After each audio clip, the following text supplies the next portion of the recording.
وہاں پر اللہ کا عذاب آیا. لیکن ہمارے لیے اور آپ کے لیے کیا یہ چیز کیا ہے؟ نصیحت ہے. میرے بھائیوں، دنیا کے اندر کوئی ایسی قوم نہیں ہے جو سن کے اور اللہ رب العالمین اس کو سزا اس دنیا میں نہ دے. ہاں، ایک سوال یہ پیدا ہوتا ہے کہ اس شہر میں کتنے اچھے بھی لوگ ہوں گے، لیکن اللہ کا جب عذاب آیا، آگ لگی تو ایک اچھے گھروں میں لگی، آگ لگی تو ایک بیمان کے گھر میں لگی، ایک نمازی کے گھر میں بھی اللہ کا عذاب آتا ہے، ایک چور کے گھر میں بھی آتا ہے. آگ لگی تو پورے شہر کو اپنے لپیٹ میں لے لیا. یہ کہاں تک صحیح ہے؟ یہ ناانصافی نہیں ہے؟ نہیں میرے بھائی، قرآن اس کا جواب دیتا ہے. اے لوگوں، تم اس فتنے سے بچو جو فتنہ صرف خاص لوگوں کے گھروں میں نہیں آئے گا. آئے گا تو وہ سب کے گھروں میں آئے گا، ایک بے نمازی کے گھروں میں بھی آئے گا. آئے گا تو ایک نمازی کے گھر میں بھی آئے گا.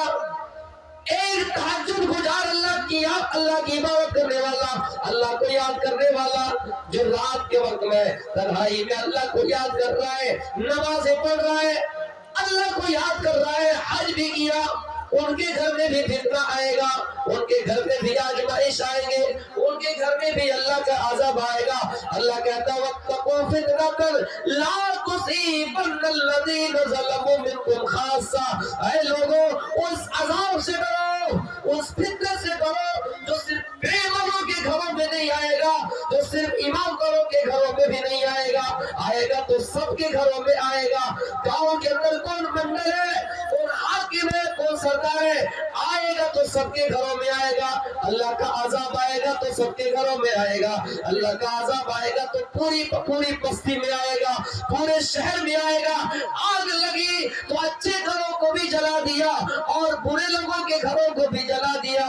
جیمس جو یہ کہا کرتی تھی، جیمس جو یہ کہا کرتے تھے، اے لوگوں، غازہ کے ساتھ کوئی کمپرومائز نہیں، غازہ کے ساتھ کوئی ہمدردی نہیں. جب اللہ کا عذاب آیا، آگ لگی تو اس کے گھر کو بھی جلا دیا اور اچھے لوگوں کے گھر کو بھی جلا دیا. وَاتَّقُوا فِتْنَةً لَا تُصِيبَنَّ الَّذِينَ ظَلَمُوا مِنكُمْ خَاصَّةً. جب فتنہ آئے گا تو سب کے گھروں میں آئے گا، کسی کو پہچان کر کے نہیں آئے گا.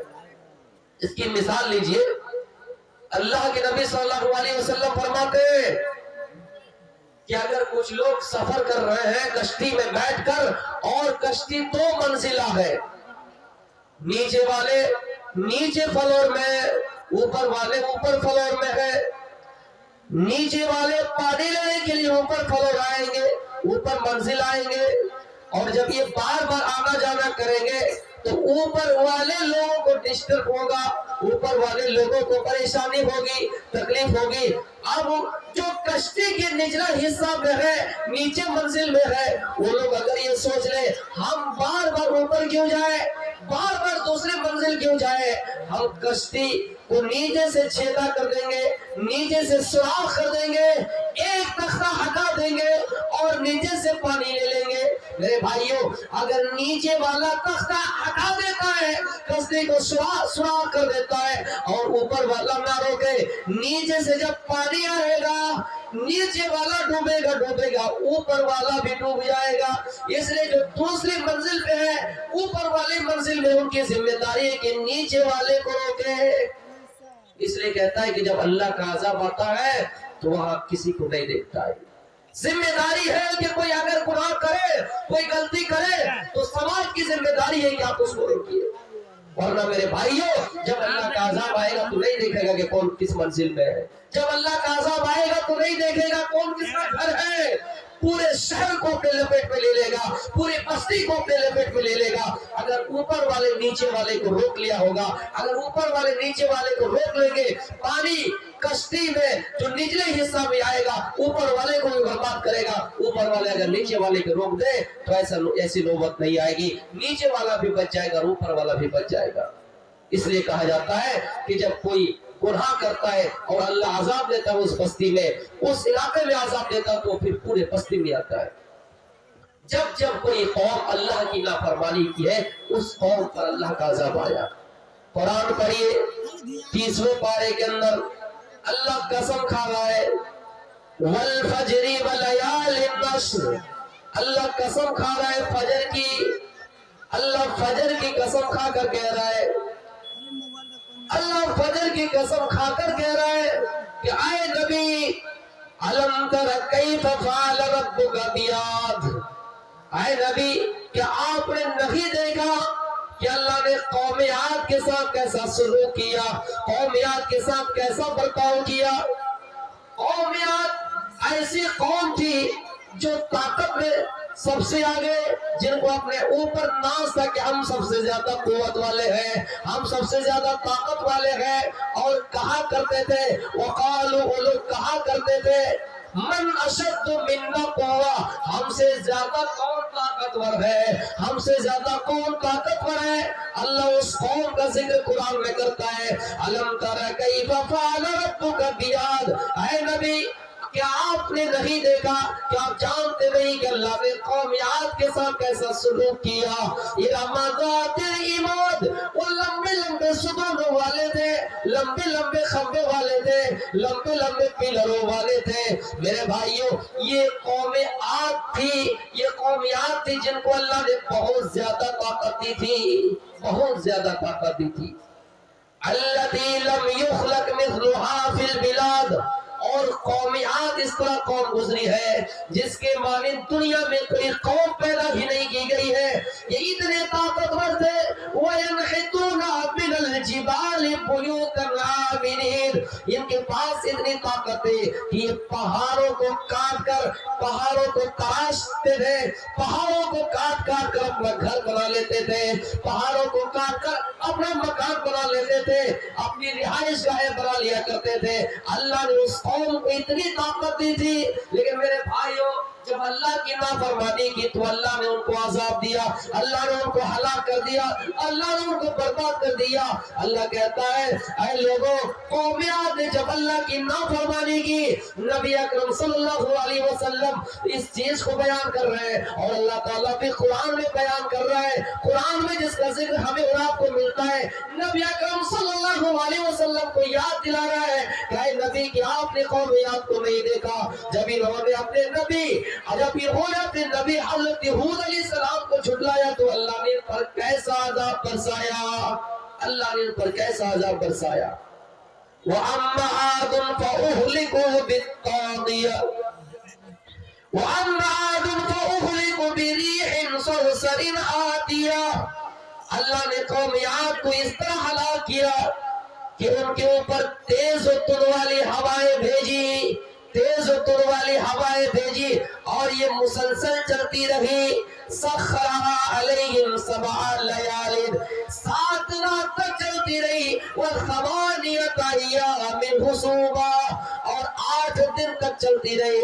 قوم عاد نے جب اللہ کی نافرمانی کی، اپنے نبی کو جھٹلایا، تو اللہ تعالیٰ نے ان کے اوپر عذاب برسایا، اللہ نے ان کے اوپر عذاب نازل کیا، اور وہ عذاب ہوا کی شکل میں آیا، وہ عذاب اللہ نے ہوا کی شکل میں بھیجا۔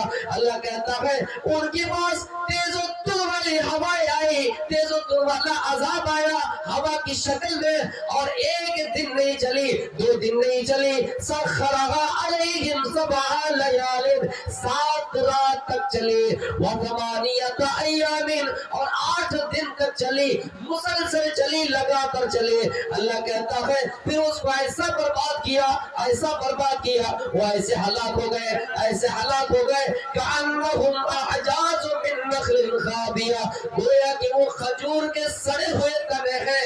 میرے بھائیوں آپ دیکھے ہوں گے کھجور کے سڑے ہوئے تنے کس طرح ہے، یعنی جب ہوا آئی، تیز و تند والی ہوا آئی تو ان کا سر الگ ہو گیا، دھڑ الگ ہو گیا، جسم الگ ہو گیا، زمین پہ پڑے رہ گئے۔ میرے بھائیوں جو اپنے آپ کو سپر پاور مانا کرتا تھا، جن کے پاس طاقت تھی، اور اللہ نے سچ کو طاقت دے رکھی تھی، اتنی طاقت تھی ان کے پاس کہ پہاڑوں کو کاٹ کر اپنا گھر بنا لیا کرتے تھے۔ لیکن اللہ یاد دلا رہا ہے اے لوگوں، دنیا میں اپنی طاقت پر ناز کرنے والوں، دنیا میں اپنے طاقت کے اوپر گھمنڈ کرنے والوں، قوم عاد کے پاس بھی طاقت تھی لیکن اللہ نے قوم عاد کو برباد کیا تو کس طرح کیا؟ تیز تن والی ہواؤں نے قوم عاد کو برباد کر دیا، انہیں بیکار کر دیا۔ زمین میں کھجور کے تنے کی طرح پڑے رہے، سڑے ہوئے تنے کی طرح پڑے رہے، اور پھر اللہ تعالیٰ فرماتا ہے فَهَلْ تَرَ لَهُم مِّن بَاقِيَةٍ، اے لوگوں دیکھو کیا قوم عاد کا کوئی ایک آدمی بھی زندہ بچا ہے؟ دنیا میں تمہیں کوئی باقی نظر آ رہا ہے؟ نہیں، اللہ نے اس قوم کو برباد کر دیا، اللہ نے ان لوگوں کو ہلاک کر دیا، برباد کر دیا، پھر ان کی بستی کو الٹ دیا۔ میرے بھائیوں، اللہ نے اس قوم کے ساتھ ایسا دردناک عذاب بھیجا کہ وہ قوم ہلاک ہو گئے، وہ قوم مٹ گئے، وہ قوم برباد ہو گئے، ان کا نام و نشانہ ختم ہو گیا۔ فَهَلْ تَرَ لَهُم مِّن بَاقِيَةٍ، تمہیں زمین پہ کوئی قوم عاد کا آدمی نہیں ملے گا۔ جب کسی قوم نے اللہ کی نافرمانی کی ہے، اپنے نبی کو جھٹلایا ہے، تو اللہ کی طرف سے عذاب آیا ہے۔ ہم اور آپ یہ سوچتے ہیں کہ دنیا میں امریکہ سپر پاور ملک ہے، اور سچ میں ان کو اپنے طاقت پر ناز ہے کہ دنیا کا کوئی ملک اس سے مقابلہ نہیں کر سکتا ہے، لیکن میرے بھائیوں، ایشور کی آگے ان کی طاقت اپنے پیر میں ملے ہوئے دھول کے برابر ہے۔ ایشور کے آگے ان کی طاقت چلنے والی نہیں ہے۔ جب اللہ کا عذاب آئے گا تو نہیں دیکھے گا کہ کون امریکہ ہے، کون کیا ہے۔ جب اللہ کا عذاب آئے گا تو پوری بستی کو، پورے شہر کو اپنے چپیٹ میں لے لے گا۔ اللہ کہتا ہے ظہر الفساد فی البر والبحر بما کسبت ایدی الناس لیذیقہم بعض الذی عملوا لعلہم یرجعون۔ پلٹ جاؤ، اپنے گناہ سے توبہ کر لو، معافی مانگو اللہ سے، اور دنیا میں گھمنڈ نہ کرو، کسی کے اوپر ظلم نہ کرو۔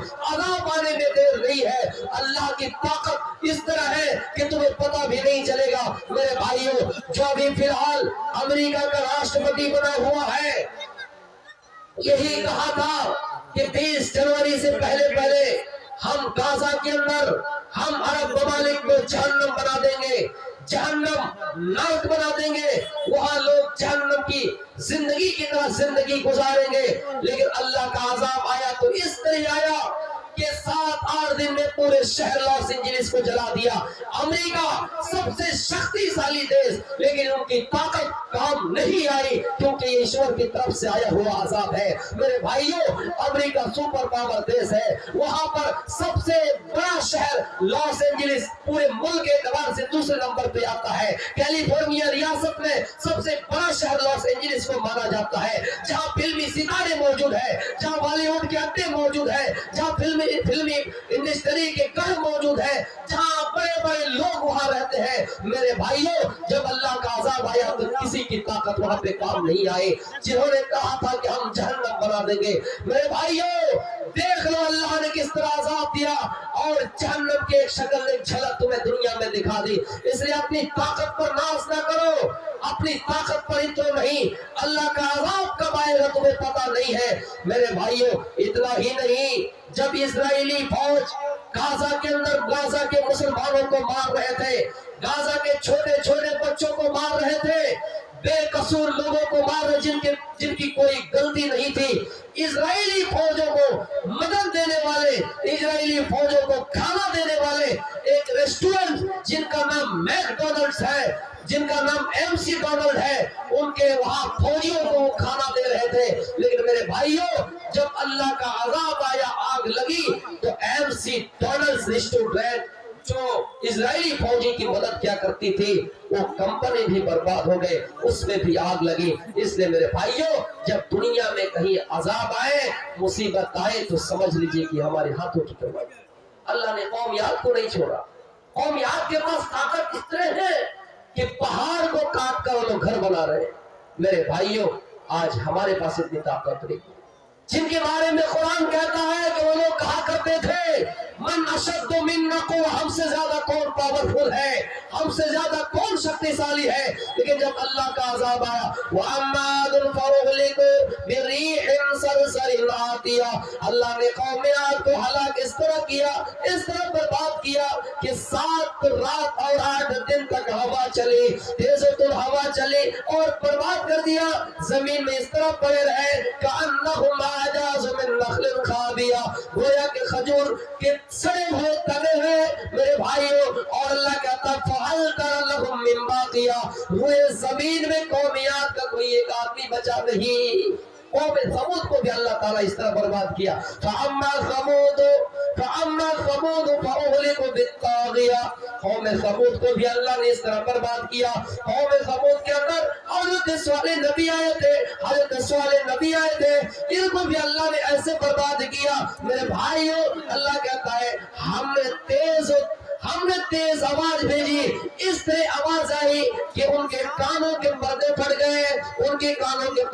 گئے، اور قوم ثمود برباد ہو گئے۔ تو میرے بھائیوں، روئے زمین میں جب بھی کوئی قوم آئی اور اپنے طاقت کا مظاہرہ غلط استعمال کیا، طاقت کا مظاہرہ غلط کاموں میں لگایا، غریبوں پر ظلم کیا، بے قصور لوگوں کو مارا جس کی کوئی غلطی نہیں ہے، اللہ کی نافرمانی کی، ایشور کو برا بھلا کہا، ایشور کے ساتھ ظلم کیا، انسانوں کو ستایا، انسانوں کو پریشان کیا، تو اللہ کا عذاب آیا تو ان کو اپنے چپیٹ میں لے لیا، اللہ کا عذاب آیا تو ان کو ہلاک کر دیا، اللہ کا عذاب آیا تو ان کو برباد کر دیا۔ میرے بھائیوں، التی لم یخلق مثلها فی البلاد، میرے بھائیوں، شہروں میں، بستی میں، ممالک میں قومیات کی طرح کوئی قوم بھیجی نہیں گئی ہے، کوئی قوم پیدا نہیں کی گئی ہے، لیکن ان کو بھی اللہ تعالیٰ نے برباد کر دیا۔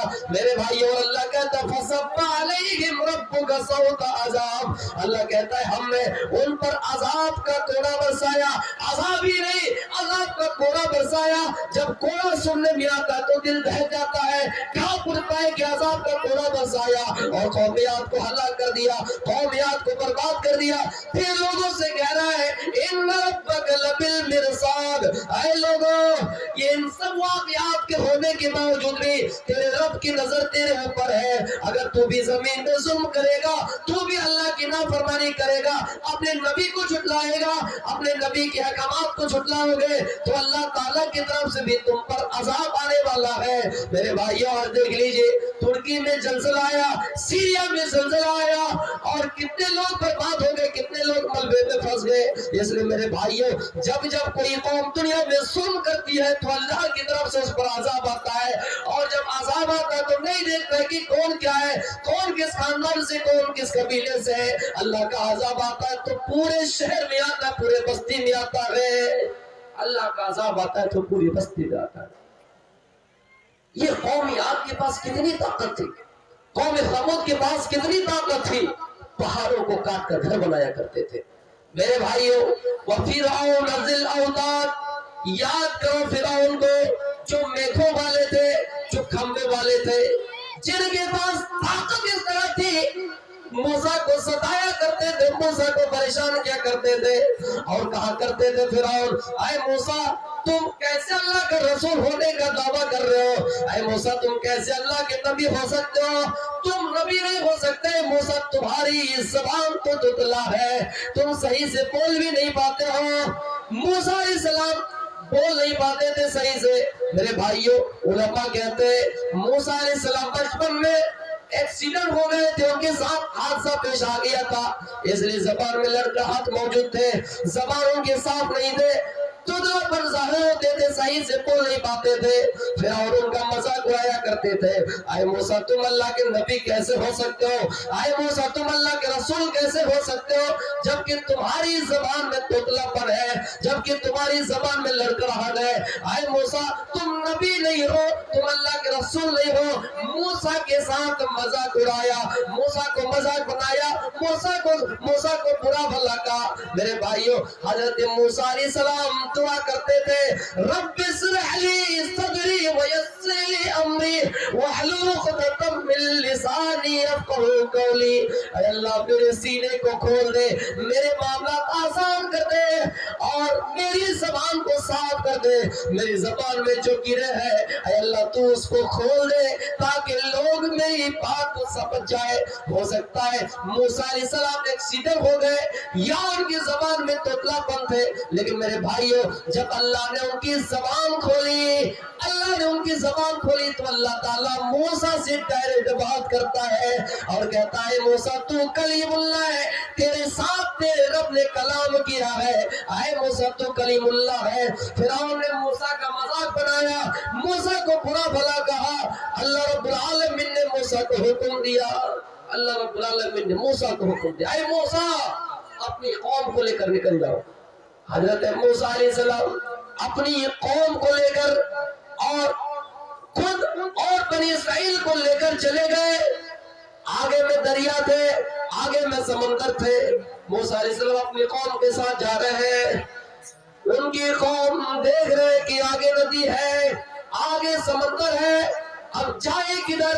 فرعون کو پتا چلا تو فرعون بھی اپنی قوموں کے ساتھ، اپنے سرداروں کے ساتھ، اپنے لشکروں کے ساتھ موسیٰ کی قوم کا پیچھا کر رہے ہیں، موسیٰ کے پیچھا کر رہے ہیں، موسیٰ کا پیچھا کر رہے ہیں اور پیچھے پیچھے آ رہے ہیں۔ موسیٰ اپنی قوم کو لے کر چل رہے ہیں، آگے دیکھا کہ سمندر ہے۔ میرے بھائیوں بنی اسرائیل گھبرا گئے اور ڈرنے لگے، ہائے موسیٰ کیا کیا جائے؟ آگے سمندر ہے اور پیچھے فرعون ہے، اب تو ہم پکڑے گئے۔ موسیٰ کہتا ہے اے میرے قبیلے کے لوگوں، اے میری قوم کے لوگوں، گھبرانا نہیں ہے، ہمیں اللہ کی ذات پر بھروسہ ہے، وہ ہمارے ساتھ کچھ ایسا نہیں کریں گے۔ میرے پیارے ساتھیوں، اتنے میں اللہ حکم دیتا ہے اے موسیٰ اپنی لاٹھی کو زمین پہ مارو، اپنے لاٹھی کو سمندر پہ مارو، دریا میں مارو، ندی میں مارو۔ موسیٰ علیہ السلام اپنے لاٹھی کو دریا میں مارتے ہیں، اپنے سمندر میں اپنی لاٹھی کو مارتے ہیں۔ سمندر کا پانی دو حصے میں بٹ جاتا ہے اور بیچ سے راستہ نکل جاتا ہے۔ موسیٰ اپنی قوم کو لے کر اس راستے کو پار کر گئے۔ فرعون بھی اپنے لشکروں کے ساتھ پار ہونا چاہا، لیکن اللہ تعالیٰ نے حکم دیا کہ دونوں پانی کے پٹوں، دونوں پانی کے حصوں مل جاؤ، آپس میں مل گئے۔ موسیٰ کی قوم برباد ہو گئے، فرعون کی قوم، فرعون کے لشکر برباد ہو گئے، فرعون بھی برباد ہو گئے۔ جب فرعون دیکھنے لگے کہ موت قریب ہے، تب اس کو یہ احساس ہوا کہ اللہ صحیح میں، اے ایشور صحیح میں، موسیٰ صحیح تھا، موسیٰ کے رب صحیح ہے، ہم ہی لوگ غلط ہے۔ اے اللہ میں ایمان لے آتا ہوں تیرے اوپر۔ اللہ کہتا ہے نہیں، ابھی ایمان لانے کا وقت نہیں ہے، ایمان لانے کا وقت گزر گیا ہے۔ میرے بھائیوں ہمارا بھی ٹائم آنے والا ہے، کب ہمارے لیے توبہ کا دروازہ بند ہو جائے۔ اس لیے ہمیں چاہیے کہ ابھی سے توبہ کریں، کیونکہ جب سورج پورب کی جگہ پشچم سے طلوع ہوگا تب ہماری کوئی عبادت قبول نہیں ہوگی، ہماری توبہ قبول نہیں ہوگی۔ اس لیے ہم اپنے گناہوں سے ابھی شرمندہ ہو جائیں اور اللہ سے توبہ کریں۔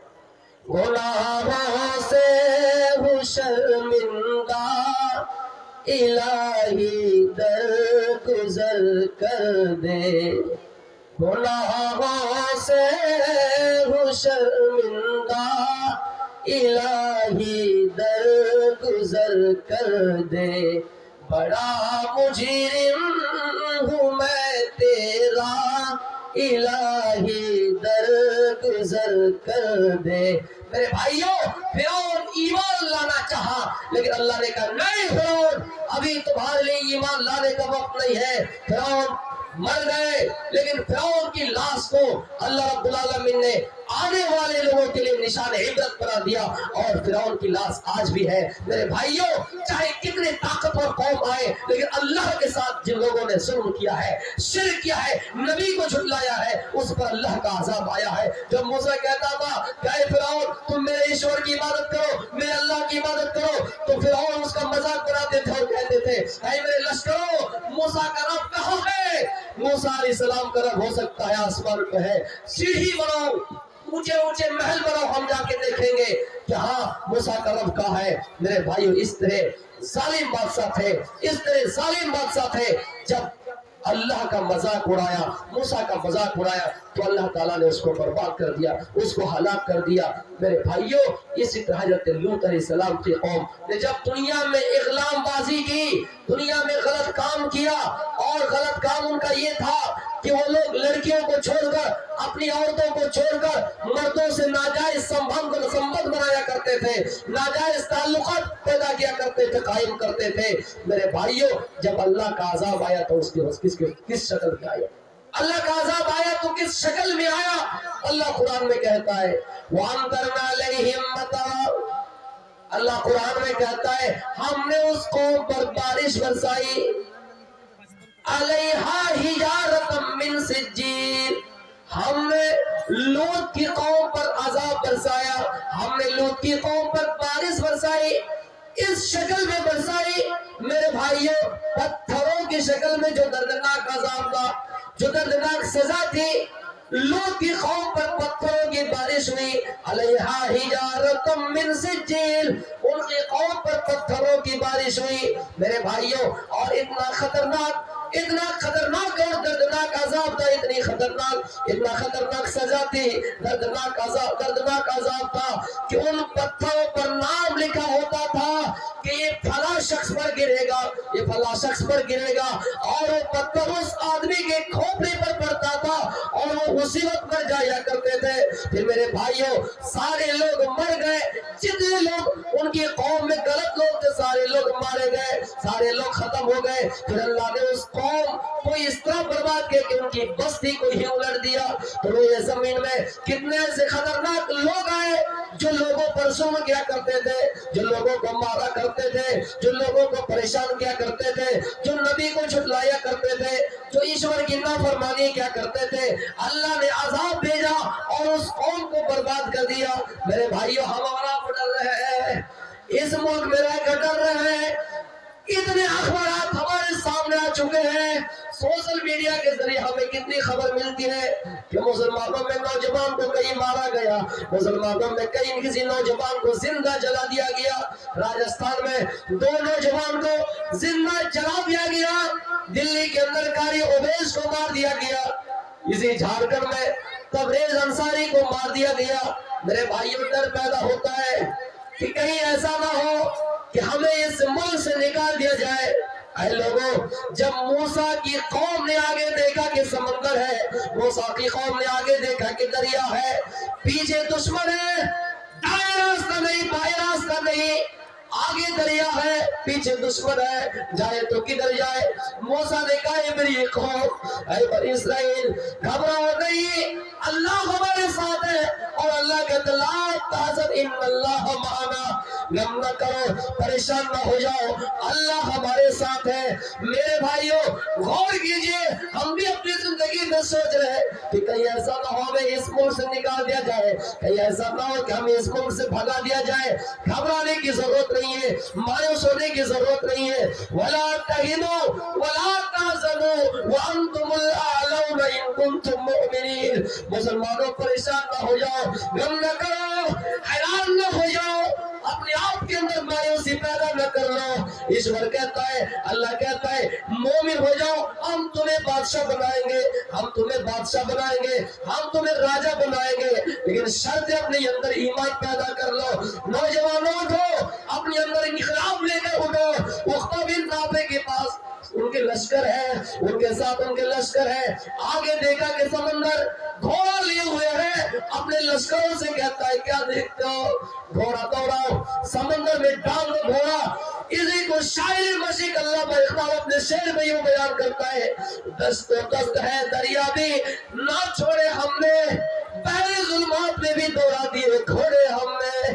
میرے بھائیو اس تاریخی جملہ کو یاد کیجئے، عقبہ بن رافع کہتا ہے اے اللہ، اگر بیچ راہ میں سمندر حائل نہ ہوتا، جہاں جاتا میں تیرا نام بلند کرتا جاتا، جہاں جاتا میں اسلام کا نام بلند کرتا جاتا، جہاں جاتا میں تیرا نام پرچار کرتے جاتا، میں دنیا کے ہر گوشے میں ہر خطے میں تیرا نام بلند کرتے جاتا۔ نوجوانوں اپنے اندر پہلا انقلاب کرو تو اس طرح کرو کہ ہاں یہ نہیں دیکھنا کہ آگے سمندر ہے۔ میرے بھائیوں اللہ تو کہتا ہے ان اللہ اشترى من المؤمنین انفسهم واموالهم بان لهم الجنہ، مومنوں سے ان کی جانوں کو خرید لیا ہے، ان کے مالوں کو خرید لیا ہے، اور اس کی وجہ اس کے بدلے اللہ کیا دے رکھا ہے؟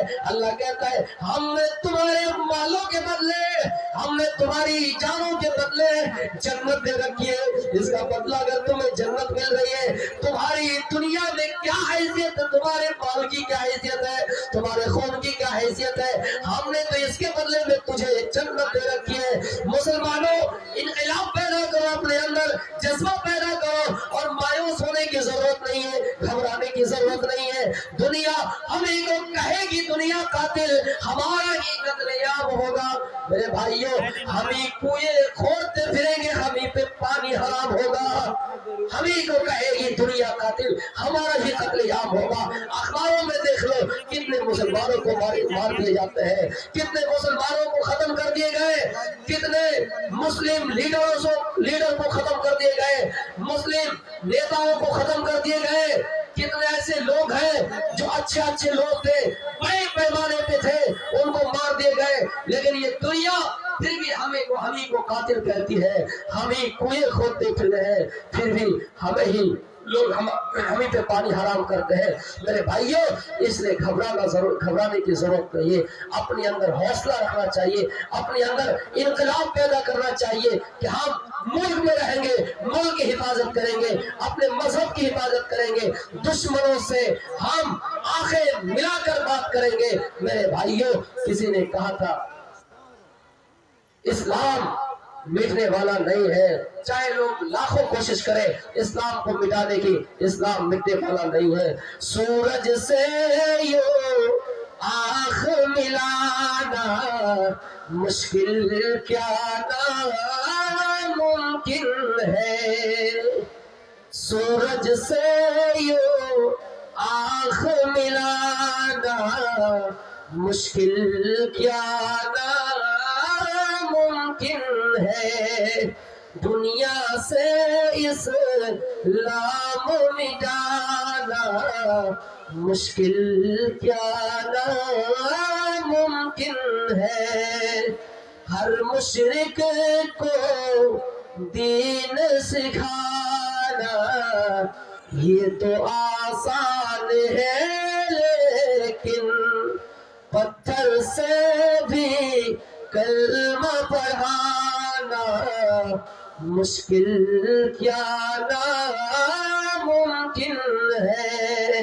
میرے بھائیوں آج کی تقریر کا خلاصہ یہ ہے کہ جب روئے زمین پہ ہم پر کوئی عذاب آئے، کوئی مصیبت آئے، کوئی پریشانی آئے، تو یہ سمجھیے کہ ہمارے گناہوں کا نتیجہ ہے، یہ ہمارے پاپوں کا نتیجہ ہے، جو اللہ تعالیٰ اس دنیا میں ہمیں ہلکا عذاب دے رہا ہے، مزہ چکھا رہا ہے، تاکہ ہم اس گناہ سے باز آ جائیں، تاکہ ہم اس گناہ کو چھوڑ دیں۔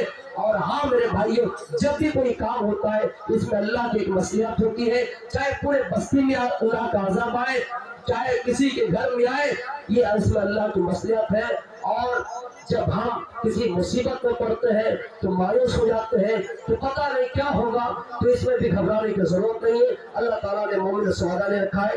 آج میں یہی سے اپنی تقریر کو ختم کرتا ہوں، آخر میں اللہ رب العالمین سے دعا ہے بائلہ ہم نے جتنی بھی باتیں کہی اگر قرآن و حدیث کے مطابق ہو، سب کو اس پر عمل کرنے کی توفیق عطا فرمائے، ہم سب امت مسلمہ کی حفاظت عطا فرمائے، جو لوگ پریشان حال ہے اللہ تعالیٰ کی پریشانی کو دور رکھے، اور ہمارے اس ملک میں بھائی چارہ قائم فرمائے، اور ہم سب کو ایک ساتھ رہنے کی توفیق دے۔